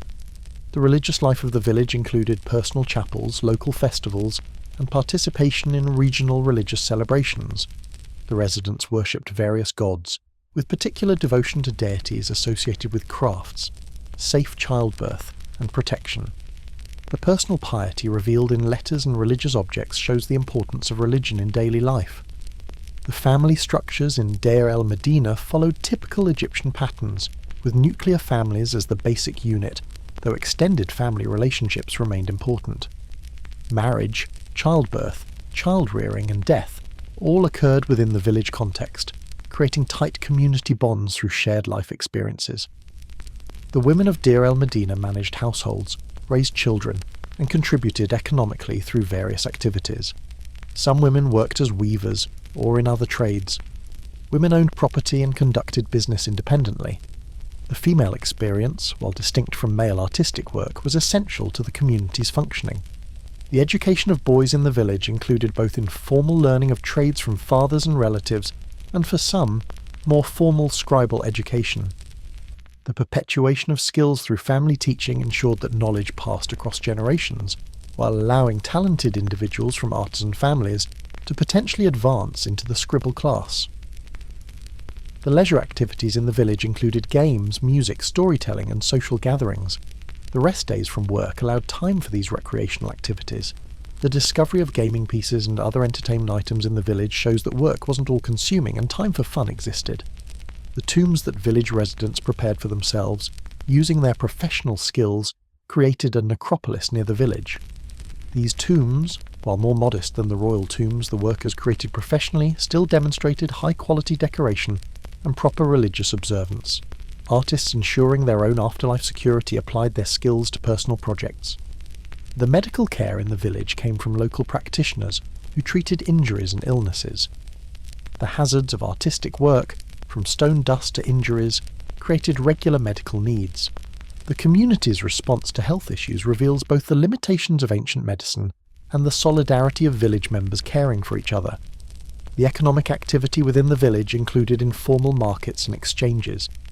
Despite the ration-based payment system, some market economy developed, with people trading surplus goods or services. The records of loans, purchases, and economic transactions reveal more complex economic activity than simple ration distribution. The social stratification within the village, with foremen and senior craftsmen holding higher status than junior workers and apprentices, created hierarchy even within an artisan community. This internal stratification affected social relationships, marriage patterns, and various aspects of village life. The abandonment of Deir el-Medina at the end of the New Kingdom, when the creation of royal tombs in the Valley of the King ceased, ended the village's purpose. The dispersal of the community marked the end of this unique artisan settlement, though the preserved remains have provided invaluable information about Egyptian artists' lives. As the residents of Deir el-Medina lived their lives, working in the royal tombs during work periods and returning to family and community during rest times, They experienced a form of artistic life that was simultaneously unique, the specialised village for royal tomb workers, and representative, the challenges and satisfactions common to Egyptian artists generally. The detailed evidence from this village allows us to understand Egyptian artists' experiences with a specificity impossible for other ancient contexts. While artistic production in ancient Egypt was predominantly male, understanding the gender dynamics, family structures, and the rare instances of female artistic participation provides important context for the full picture of artistic life. The intersection of gender, family, and career shaped artists' experiences and opportunities. Male dominance of artistic production reflected broader Egyptian social structures that assigned different roles to men and women. Most known artists were men, and the training systems, workshops, and major artistic projects employed male workers. This pattern aligned with the general Egyptian practice of men performing specialised crafts, while women focused on household management and textile production. The reasons for male dominance of artistic careers included the physical demands of much artistic work, particularly sculpture. Carving stone required strength and stamina that Egyptian culture assumed men possessed more than women. The workshop environments, often all male spaces, created social contexts that excluded women. The long absences from home required for some projects, like working on royal tombs, conflicted with expected female domestic responsibilities. However, female participation in artistic production wasn't entirely absent. Women weavers created textiles that were themselves artistic products, with complex patterns and designs requiring skill and aesthetic judgment. While weaving was women's work rather than considered fine art in Egyptian terms, it was nonetheless creative production that involved artistic decisions. Female musicians and dancers performed arts that, while not visual arts, were recognised artistic activities. These performers, whether professional entertainers or temple musicians, developed skills, learned traditions, and contributed to Egyptian cultural life. The respect accorded to accomplished female musicians shows that female artistic ability was acknowledged in some contexts. The existence of female artists in painting or sculpture is debated and evidence is limited, but some scholars identify probable female artists based on certain workshop practices and rare inscriptional evidence. If women did participate in painting or sculpture, their small numbers and the lack of documentation reflects how unusual this was rather than suggesting it never occurred. The family transmission of artistic skills meant that daughters growing up in artisan families were exposed to artistic work, and might have learned techniques even if they didn't pursue professional careers. This informal learning created a pool of women with artistic knowledge and skills that might be applied in domestic contexts or informal production. The wives of artists played crucial roles in the economic functioning of artistic careers, managing household resources, converting grain rations into food, maintaining the home while husbands were at work sites, and raising children allowed male artists to focus on their work. This supportive domestic labour was essential infrastructure for male artistic careers. The occasional widows who continued deceased husbands' workshops or businesses demonstrate that women could possess the knowledge necessary to manage artistic production, even if they didn't personally execute the work. These women oversaw workshops, contracted with clients, and ensured work was completed, showing managerial competence if not always direct artistic production. The daughters of artists who married other artists created extended artistic families and networks. These marriages linked families within artisan communities, creating alliances and social structures that supported artistic production. The social capital generated through these connections benefited both families and the broader artistic community. The sons of artists who inherited their father's positions or skills benefited from family training and connections. The transmission of artistic careers from father to son created dynasties of artists that maintained family reputations and artistic traditions across generations. The family became the primary unit for preserving and transmitting artistic knowledge. The economic contribution of women to artisan families, while not directly artistic in most cases, supported male artistic careers. Women's textile production, their management of household resources, and sometimes their informal economic activities like selling surplus goods, all contributed to family survival and security. The domestic responsibilities of male artists, particularly those with families, created pressures that balanced against work demands. The need to provide for families motivated productivity and career success.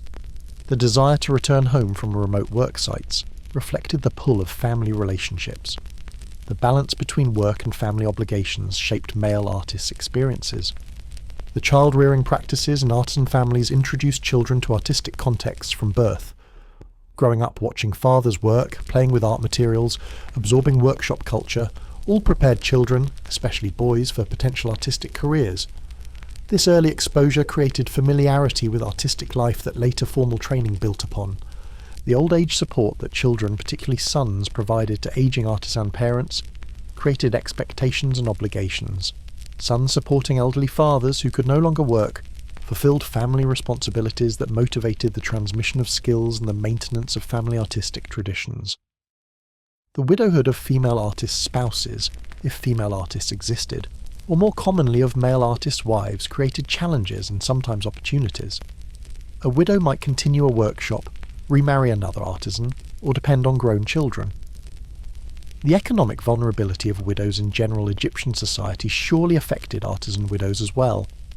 The inheritance of artistic tools, workshop space, and professional connections passed through family lines, creating continuity and easing entry into the profession for family members.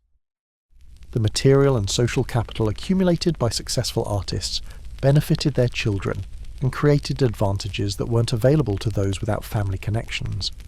The family pride in artistic achievement, even within the context of anonymous production, surely existed. A father watching a son master difficult skills, a family seeing their collective work in completed projects, the community recognition of skilled family members, all provided sources of pride that transcended individual recognition. The tensions that could arise in family workshops, whether competition between brothers, conflicts about inheritance, or disagreements about workshop management, created family dynamics specific to artistic families. The mixing of family and professional relationships created both strengths, trust, loyalty, and vulnerabilities, conflicts bleeding between domains. As male artists balanced work and family, as their wives supported them through domestic labour, as children grew up in artisan households, and as families perpetuated artistic traditions across generations, gender and family shaped artistic careers in profound ways. The Egyptian artist wasn't just an individual craftsperson, but a person embedded in family and gendered social structures that enabled, constrained, and gave meaning to artistic work. Understanding the psychological experience of creating art under conditions of anonymity, strict convention, and collective production requires attempting to imagine a mindset quite different from modern artistic consciousness. The Egyptian artist's internal experience, while ultimately unknowable, can be partially reconstructed through understanding the cultural context and the nature of the work itself. The absence of personal recognition in most Egyptian art meant that artists weren't motivated by fame or individual glory. The modern artistic ideal of the celebrated individual genius creating unique masterpieces and achieving lasting recognition was foreign to Egyptian culture. Artists had to find satisfaction in sources other than personal fame. The satisfaction of technical mastery provided one source of pride and motivation, achieving excellent execution within the conventions, creating work that demonstrated high skill, and earning respect from knowledgeable peers offered recognition even without public fame. A master artist whose work was admired by fellow craftsmen gained status within the artistic community, regardless of public anonymity. The religious meaning of the work gave cosmic significance to artistic labour. Creating images that would help ensure afterlife survival, honour gods, or maintain Ma'at meant that the work mattered profoundly, regardless of who received credit. The artists serving religious purposes participated in something larger and more important than personal glory, potentially finding satisfaction in this service. The collective nature of most projects meant that individual contribution was one part of larger wholes. A single tomb decoration involved numerous artists, each contributing elements to the final result. The completed work was collective achievement, with individual pride subsumed into group accomplishment. This collective orientation required thinking of oneself as part of a team, rather than as an individual creator. The workshop culture that surrounded artistic production created social context where work was evaluated, discussed, and appreciated.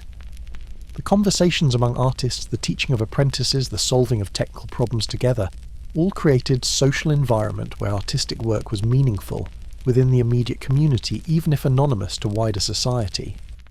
The economic security that artistic work provided gave practical motivation beyond creative expression. Regular rations, stable employment, and the ability to support families were concrete benefits that made artistic careers attractive. These material rewards provided satisfaction even when creative freedom was limited. The adherence to ancient traditions connected artists to millennia of predecessors who had worked in the same ways. Learning techniques passed down through generations, applying conventions established in remote antiquity, and contributing to traditions that would continue after one's death, created a sense of being part of something eternal and unchanging. This temporal connection provided meaning that transcended individual lifespans. The small creative decisions within the constraints allowed subtle individual expression. While major innovations were forbidden, the precise quality of a line, the exact shade of a colour, the refined execution of a standard form all allowed artistic judgment and taste to operate. These micro-decisions, while not creating personal style, allowed exercise of aesthetic discrimination. The problem-solving required by technical challenges engaged minds and skills, figuring out how to carve particularly hard stone, determining how to depict an unusual scene within standard conventions, solving the practical challenges of working in difficult conditions, all required intelligence and creativity. The mental engagement of solving these problems provided intellectual satisfaction. The physical pleasure of working with materials, the sensory experience of carving stone or applying paint, engaged artists in direct, embodied relationship with their craft.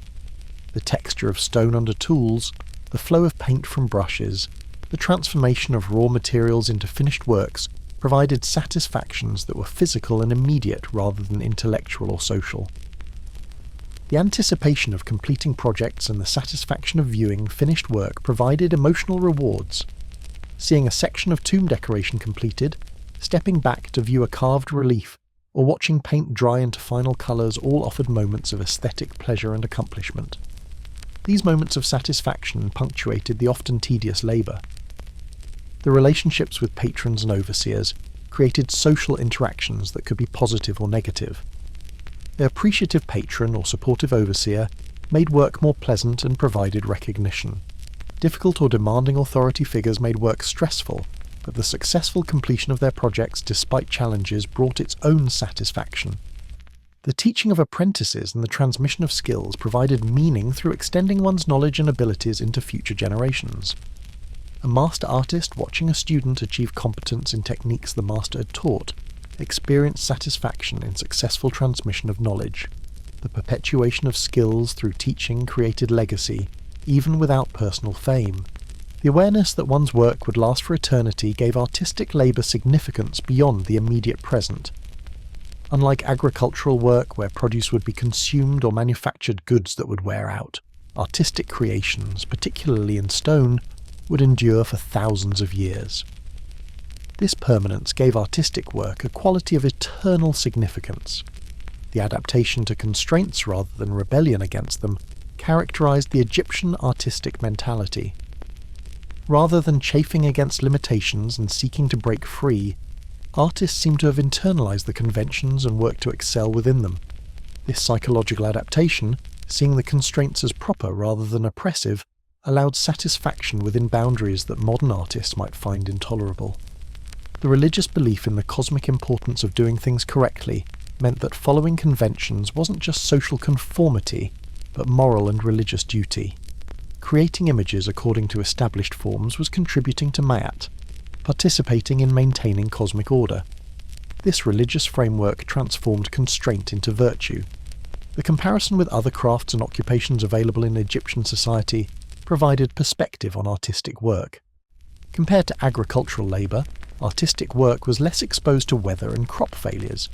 Compared to unskilled labour, it provided higher status and potentially better compensation. This relative comparison made artistic careers appealing despite their limitations. The adaptation to collective and anonymous production rather than individual creative expression represented a fundamentally different conception of artistic identity than modern Western notions of the artist. The Egyptian artist was a skilled craftsperson whose identity came from mastery of technique and service to community and gods rather than from individual creative vision. As Egyptian artists worked day after day, creating images according to ancient conventions, labouring in anonymity and finding satisfaction in sources other than personal fame, they experienced a form of artistic consciousness that was deeply alien to modern artistic culture, yet perfectly adapted to Egyptian society's values and needs. Understanding this different consciousness helps appreciate that artistic satisfaction, pride, and meaning aren't universal constants, but culturally shaped experiences. The experience of being an artist in ancient Egypt evolved across the civilization's 3,000-year history. While remarkable continuity characterized Egyptian art, changes did occur, and understanding these transformations reveals how artistic life shifted across time. The later periods of Egyptian history saw gradual changes that affected artists' experiences and opportunities.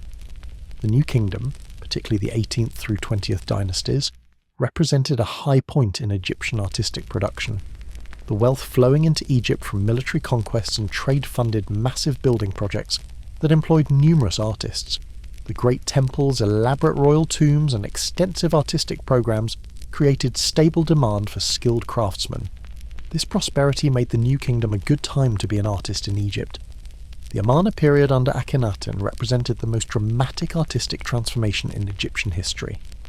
The religious revolution that replaced the traditional pantheon with sole worship of the Aten brought radical artistic changes. The conventions that had governed Egyptian art for over 1,000 years were suddenly abandoned in favour of more naturalistic, expressive styles. The artists working during the Amarna period experienced unprecedented freedom to innovate. The elongated figures, intimate family scenes, and naturalistic depictions of the royal family represented complete departures from standard conventions. For artists who might have chafed under traditional constraints, this period offered opportunities for creative expression impossible before or after. However, the Amarna revolution was brief. After Akhenaten's death, traditional religion and art were restored. The Amarna style was rejected and suppressed, with many Amarna period works deliberately destroyed or defaced. Artists who had created in the Amarna style had to relearn traditional conventions or face professional problems. The reversal demonstrates how much artistic production depended on official patronage and political power. The post-Amarna period saw the vigorous restoration of traditional forms, with artists working to erase the Amarna aberration and return to established norms. This restoration required artists to demonstrate competence in traditional styles and conventions, rewarding those who had maintained traditional skills or could quickly relearn them. The Ramesside period, particularly the long reign of Rameses II, brought massive building campaigns that employed artists extensively. Ramesses' ego and ambition drove artistic production on enormous scales, creating monuments throughout Egypt. Artists in this period had abundant work opportunities, though the scale of projects sometimes led to rushed execution and reduced attention to quality in favour of quantity. The gradual decline of the New Kingdom saw reduced resources for artistic projects. The political instability and economic challenges of the late New Kingdom meant less monumental construction and fewer opportunities for artists. The abandonment of Deir el-Medina at the end of the New Kingdom symbolised the decline in royal tomb production and the changes in artistic employment patterns. The third intermediate period brought political fragmentation that affected artistic production. Without unified state patronage, artistic work became more localised and varied. Regional styles developed with less centralised control over artistic production.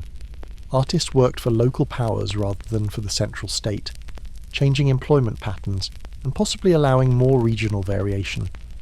The late period saw various foreign dynasties ruling Egypt, including Nubian, Assyrian, and Persian rulers.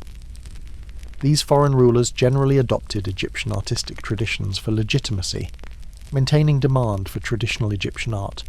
However, the cultural mixing introduced some new elements while generally preserving traditional forms. The Sate period, the 26th dynasty, saw a deliberate revival of Old Kingdom artistic styles. This archazing movement looked back to the distant past for models, with artists carefully studying and copying works from over 2,000 years earlier.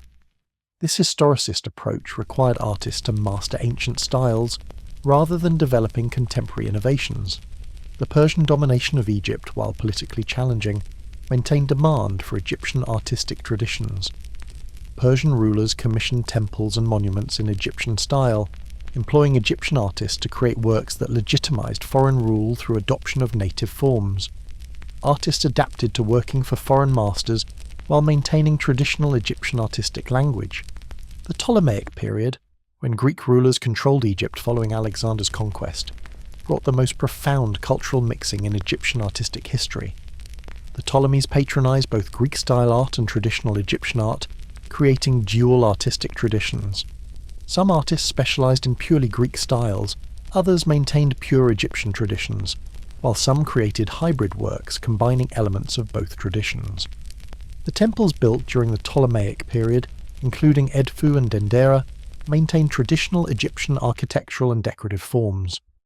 The artists who created these late temples worked in styles that were remarkably continuous with traditions thousands of years old, demonstrating the persistence of Egyptian artistic conventions even under Greek rule. However, the Ptolemaic period also saw the development of Greco-Egyptian art that combined elements from both traditions. Portrait styles that showed more Greek naturalism while maintaining Egyptian conventions, religious iconography that merged Greek and Egyptian deities, and various hybrid forms created new, artistic vocabularies that required artists to master multiple traditions. The Roman conquest of Egypt continued the pattern of foreign rulers patronizing Egyptian artistic traditions. Roman emperors commissioned temples in Egyptian style, were depicted in traditional Egyptian royal iconography, and generally maintained support for Egyptian artistic production. However, Roman art also influenced Egyptian work, with further cultural mixing creating increasingly complex artistic landscape. The late Roman period saw the gradual decline of traditional Egyptian artistic production. The rise of Christianity and the suppression of traditional religion undermined the religious purposes that had motivated most Egyptian art. The economic challenges of the late empire reduced resources for artistic projects. The old artistic workshops and training systems gradually broke down. The end of ancient Egyptian artistic traditions didn't happen suddenly, but rather gradually over the late Roman period. The latest hieroglyphic inscription was made in 394 CE, symbolizing the end of traditional Egyptian writing and the artistic traditions so closely tied to it. The conversion of Egypt to Christianity transformed the cultural landscape, with Christian art replacing pharaonic traditions. Throughout these changes, individual artists experienced the transformations in various ways. Some adapted successfully to new styles and patrons. Others clung to traditional approaches even as demand shifted. Some embraced opportunities to innovate when conventions loosened. Others maintained traditional skills that went increasingly unappreciated. The perspective of an artist working in different periods would have varied dramatically. An artist in the prosperous New Kingdom worked in a culture where Egyptian traditions were unchallenged, and artistic opportunities were abundant. An artist in the Ptolemaic period navigated multiple cultural traditions and served rulers from foreign cultures. An artist in the late Roman period watched traditional Egyptian culture and art fade into history. As Egyptian artists worked across these millennia, and through these cultural transformations, they experienced both remarkable continuity, the persistence of core conventions and techniques, and significant change, shifting political contexts, varying resources, cultural mixing. Understanding this evolution enriches our appreciation of what it meant to be an artist across Egyptian history's vast sweep. The legacy of ancient Egyptian artists extends far beyond their own time, influencing art history and continuing to captivate modern audiences. Understanding how Egyptian art has been received, studied, and appreciated across subsequent centuries provides important perspective on the artist's ultimate impact and the modern understanding of their work. The immediate aftermath of ancient Egyptian civilization saw the traditions largely end with the Christianization of Egypt. The temples were abandoned or converted to churches, the old religion was suppressed, and the artistic traditions that had served that religion lost their purpose. The skills and knowledge of creating traditional Egyptian art gradually disappeared as the culture that sustained them vanished. The Islamic conquest of Egypt brought new cultural traditions that further supplanted pharaonic heritage.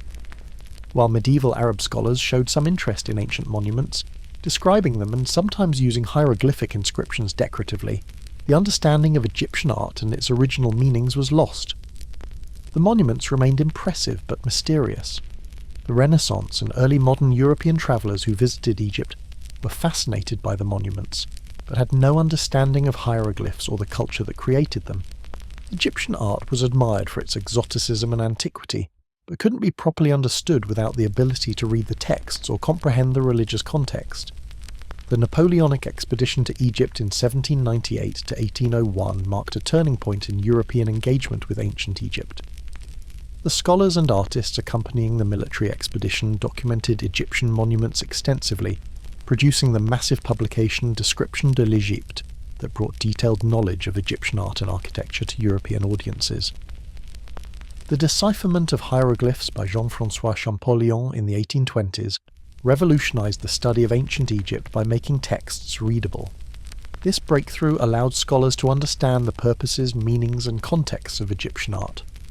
The anonymous artists who created the works could now, through texts, be partially understood even if individual names remained mostly unknown. The rise of Egyptology as academic discipline in the 19th century created systematic study of Egyptian art. Museums acquired Egyptian artifacts, exhibitions displayed ancient works, and scholarly publications analysed artistic conventions and techniques. The artists who had worked in anonymity millennia earlier were now subjects of intense scholarly attention. The archaeological excavations of Egyptian sites in the 19th and 20th centuries, including the discovery of intact tombs and the systematic excavation of workshop sites like Deir el-Medina, revealed details about artistic production that ancient texts hadn't preserved. These discoveries allowed reconstruction of working conditions, techniques, and the social organisation of artistic labour. The discovery of Tutankhamun's tomb in 1922 brought Egyptian art to unprecedented public attention. The images of the gold funerary mask and other treasures captured global imagination, making Egyptian art accessible to mass audiences beyond scholarly circles. The anonymous artists who created these masterpieces achieved a kind of collective fame even without individual recognition. The study of Egyptian artistic techniques through scientific analysis has revealed details about materials, manufacturing processes, and workshop practices. Pigment analysis, toolmark studies, and other technical investigations have illuminated the practical aspects of ancient artistic production that weren't always described in ancient texts. The influence of Egyptian art on modern art and design has been substantial. Art Deco drew heavily on Egyptian motifs. Various modern artists found inspiration in Egyptian forms. Egyptian aesthetic principles influenced architecture, graphic design, and popular culture. The ancient artists' creations continue to inspire contemporary creative work. The debates about the ownership and display of Egyptian art, particularly regarding artifacts acquired during colonial periods, reflect modern ethical concerns about cultural heritage. Museums holding Egyptian collections face questions about provenance and whether objects should be returned to Egypt. These contemporary controversies give new relevance to ancient artistic works. The tourism industry in modern Egypt depends heavily on ancient artistic monuments. Millions of visitors annually view temples, tombs, and museums displaying Egyptian art, generating substantial economic activity. The ancient artists could never have imagined that their work would draw crowds from around the world millennia later. The challenges of conservation and preservation of ancient Egyptian art create ongoing work for modern conservators. The deterioration of ancient pigments, the erosion of stone surfaces, and the damage from pollution and tourism all threaten ancient works. The effort to preserve these artistic creations reflects their continuing value to contemporary society. The study of ancient Egyptian art in art history curricula ensures that new generations learn about these works and the culture that produced them. The analytical frameworks applied to Egyptian art continue to evolve, with new theoretical approaches providing fresh insights into works that have been studied for centuries. The popular culture representations of ancient Egypt, from films to novels to video games, keep Egyptian art and culture in public consciousness. While often historically inaccurate, these popular representations maintain broad awareness of ancient Egypt, and sometimes inspire deeper engagement with the actual history and art. The questions about attribution and individual artistic identity in Egyptian art continue to engage scholars. The rare cases where artists' names are known, the attempts to identify individual hands or workshop styles, and the debates about how much individual variation existed within the conventions all reflect ongoing scholarly interest in the anonymous artists themselves. The appreciation of Egyptian art has evolved from the exotic curiosity of early modern viewers to the scholarly analysis of academic Egyptology, to contemporary understanding that recognises both the aesthetic achievements and the cultural contexts. Modern viewers can appreciate the technical skill, understand the religious purposes, and recognise the human labour behind the works. The digital documentation and reproduction of Egyptian art through photography, 3D scanning, and virtual reality creates new ways of experiencing and studying ancient works. These technologies allow researchers to examine details impossible to see with naked eyes, and enable virtual visits to sites that are physically inaccessible or deteriorating. The contemporary artists who draw inspiration from Egyptian art, whether through direct homage or subtle influence, extend the aesthetic legacy of ancient Egyptian artists into the present. The formal conventions, symbolic systems, and visual power of Egyptian art continue to resonate with and influence creative minds. As scholars study, tourists visit, students learn about, and artists draw inspiration from ancient Egyptian art, the anonymous craftsmen who created these works achieve a form of immortality they might not have imagined but perhaps would have appreciated. Their work, created for Egyptian religious and social purposes, now serves universal human needs for beauty, meaning, and connection with the past. As this extensive exploration of ancient Egyptian artistic life reaches its conclusion, certain profound truths emerge about the experience of creating art in this remarkable civilization. The ancient Egyptian artist lived a life that was simultaneously constrained and meaningful, anonymous yet connected to eternity, technically demanding yet spiritually significant. The constraints within which Egyptian artists worked, the rigid conventions and canonical forms that governed artistic production, would seem intolerable to modern artists trained to value individual expression and innovation. Yet Egyptian artists found satisfaction and meaning within these boundaries, achieving excellence through perfection of execution rather than radical invention. Their experience reminds us that artistic fulfillment doesn't require unlimited freedom, and that mastery within constraints is its own achievement. The anonymity that characterized most Egyptian artistic production meant that individual artists received little personal recognition during their lives, and none after their deaths. Yet the work they created has survived for millennia, and continues to inspire awe and appreciation. The paradox of being simultaneously anonymous and immortal defines the Egyptian artist's legacy, unknown as individuals but celebrated as a collective responsible for one of history's most distinctive and enduring artistic traditions. The religious dimensions of Egyptian art, the belief that images possessed magical efficacy and served crucial functions in the afterlife, gave artistic work cosmic significance that transcended aesthetics. Artists weren't just making pictures but creating tools for ensuring eternal life, honouring gods, and maintaining cosmic order. This spiritual weight made artistic labour meaningful in ways that purely aesthetic production might not achieve. The collective nature of Egyptian artistic production, with workshops collaborating on large projects and artistic knowledge transmitted through communities rather than vested in individuals, created a form of creativity quite different from the solitary genius model of modern Western art. This collective approach had both limitations, restricted individual expression, and strengths, accumulated wisdom, mutual support, shared achievement. The physical challenges of Egyptian artistic work, from the demanding labour of stone carving to the difficult conditions of working in tomb chambers, meant that creating art was as much physical as intellectual or aesthetic activity. The bodily experience of art making, the fatigue and sometimes injury, the sensory engagement with materials, all shaped what it meant to be an artist in ways that modern artists using less physically demanding media might not fully appreciate. The social position of Egyptian artists, honoured for their skills yet ranking below the scribal and priestly classes, created a complex status that combined respect with limitation. Artists were valued but not elevated, essential but not celebrated. This middling social position reflected Egyptian culture's emphasis on maintaining traditional hierarchies while recognising the importance of skilled craftsmanship. The economic aspects of artistic careers, based on rations rather than money, and depending on steady employment in workshops, provided security for successful artists while creating vulnerability to disruptions in patronage or state support.